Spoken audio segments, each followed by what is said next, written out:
ನನ್ನ ಲೈಫಲ್ಲೇ worst flight experience ಅಂದ್ರೆ ಇದೇನೆ. Hello guys, welcome to my mini blog.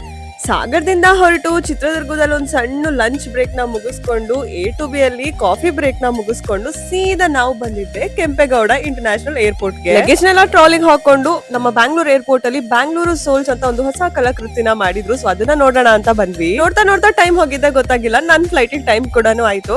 ಪ್ರತಿ ಸಲ ನನ್ನ ಫ್ಲೈಟ್ ಗೆ ಡ್ರಾಪ್ ಮಾಡ್ಬೇಕಾದ್ರೆ ನನ್ನ ಫ್ರೆಂಡ್ ಅಂತೂ ಕಣ್ಣೀರ್ ಹಾಕಿ ಕಳ್ಸೋದ್ ನನ್ಗೆ. ಅವಳು ಅಳ್ತಾಳೆ, ನಂಗೂ ಅಳ್ಸಿ ಕಳಿಸ್ತಾಳೆ ಅಷ್ಟೇ. ಆದ್ರೆ ಏರ್ಪೋರ್ಟ್ ಒಳಗ್ ಬಂದು ಆ ವ್ಯೂ ನ ನೋಡಿದ ತಕ್ಷಣ ಕಣ್ಣೀರೆಲ್ಲ ವಾಪಸ್ ಹೊರಟೋಗ್ಬಿಡುತ್ತೆ. ಚೆಕ್ ಇನ್ ಇಮಿಗ್ರೇಷನ್ ಎಲ್ಲ ಮುಗಿಸ್ಕೊಂಡು ಲಾಂಜ್ ಅಲ್ಲಿ ಹಾಗೆ ಕ್ವಿಕ್ ಆಗಿ ಸ್ವಲ್ಪ ಡಿನ್ನರ್ ನ ಮುಗಿಸ್ಕೊಂಡು ನನ್ನ ಫ್ಲೈಟ್ ಗೆ ಬೋರ್ಡ್ ಆದ. ಲೈಫ್ ಅಲ್ಲೇ ವರ್ಸ್ಟ್ ಫ್ಲೈಟ್ ಎಕ್ಸ್ಪೀರಿಯನ್ಸ್ ಅಂದ್ರೆ ಇದೇನೆ. ಬ್ಯಾಗೇಜ್ ಡ್ರಾಪಿಂಗ್ ಇಂದ ಹಿಡಿದು ಹನೋಯಲ್ಲಿ ಲ್ಯಾಂಡ್ ಆಗೋ ತನಕ ತಲೆ ಕೆಟ್ಟೋಯ್ತು. ಫ್ಲೈಟ್ ಅಲ್ಲಿ ಇದ್ದಂತ ಜನರು ಅಷ್ಟೇ ಒಂಥರ ಮ್ಯಾನರ್ಸ್ ಇಲ್ದಂಗ್ ಬಿಹೇವ್ ಮಾಡ್ತಿದ್ರು. ಎಷ್ಟೇ ಕುತ್ಕೊಳ್ಳಿ ಅಂತ ಏರೋಸ್ಟಸ್ ರಿಕ್ವೆಸ್ಟ್ ಮಾಡಿದ್ರು ಕೂರ್ತಾನೆ ಇರ್ಲಿಲ್ಲ. ಒಳ್ಳೆ ಬಸ್ ಸ್ಟ್ಯಾಂಡ್ ತರ ಓಡಾಡ್ತಾ ಇದ್ರು ಫ್ಲೈಟ್ ಅಲ್ಲಿ. ಆದ್ರೆ ಹನೋಯಿಂದ ಟೋಕಿಯೋಗೆ ಏನ್ ಕನೆಕ್ಟಿಂಗ್ ಫ್ಲೈಟ್ ಇತ್ತು ಅದು ಮಾತ್ರ ನೆಕ್ಸ್ಟ್ ಲೆವೆಲ್ ಪ್ರೀಮಿಯಂ ಆಗಿತ್ತು. ಫ್ಲೈಟ್ ಅಲ್ಲೇನೆ ಫ್ರೆಶ್ ಅಪ್ ಆಗಿ ಬೆಡ್ಶೀಟ್ ಎಲ್ಲ ಹೊಚ್ಕೊಂಡು ಬೆಚ್ಚಗ್ ಮಲ್ಕೊಳ್ಳೋಣ ಅಂತ ಅನ್ಕೊಳ್ಳೋಷ್ಟೊತ್ತಿಗೆ ಫ್ಲೈಟ್ ಎಲ್ಲ ಟೇಕ್ ಆಫ್ ಆಗ್ಬಿಟ್ಟು ಬಿಸಿ ಬಿಸಿ ಊಟ ಸಮೇತನು ಕೊಟ್ರು. ಬಿಸಿ ಬಿಸಿ ಊಟ ಚೆನ್ನಾಗಿರುತ್ತೆ ಅನ್ಕೊಂಡ್ರೆ ಓಕೆ ಇತ್ತು ಅಷ್ಟೇ. ಅದಕ್ಕೋಸ್ಕರ ಹಂಗೆ ಕಾಫಿ ತಗೊಂಡು ಒಂದ್ ನ್ಯಾಪ್ ತಗೊಳ್ಳೋ ಅಷ್ಟರೊಳಗಡೆ ನಾನ್ ಬಂದು ಟೋಕಿಯೋದಲ್ಲಿ ಲ್ಯಾಂಡ್ ಆಗಿದ್ದೆ.